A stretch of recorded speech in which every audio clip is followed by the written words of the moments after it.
নবী সাল্লাল্লাহু আলাইহি ওয়াসাল্লাম বলেছেন যে এই দোয়া পড়ার পরে যদি কেউ সকালে পড়ে রাত্রের আগে মারা যায় জান্নাতে চলে যাবে। রাতে পড়ে সকালের আগে ইন্তেকাল করলে জান্নাতে চলে যাবে।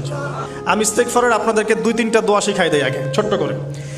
1 নাম্বার, যারা একটু পড়াশোনা করেন মাশাআল্লাহ তারা এইটা পড়বেন, সাইয়্যিদুল ইস্তেগফার। সাইয়্যিদুল ইস্তেগফার আমার সাথে বলবেন, আল্লাহুম্মা আনতা রাব্বি লা ইলাহা ইল্লা আনতা খালাকতানি আনা আবদুক ওয়া আনা আলা আহদিক ওয়া ওয়া'দিকা মাস্তাতা'ত আউযু বিকা মিন শাররি মা সানা'ত আবু'ু লাক বিনি'মাতিকা আলাইয়া ওয়া আবু'ু বিযানবি ফাগফিরলি ফাইন্নাহু লা ইয়াগফিরু যুনুবা ইল্লা আনতা।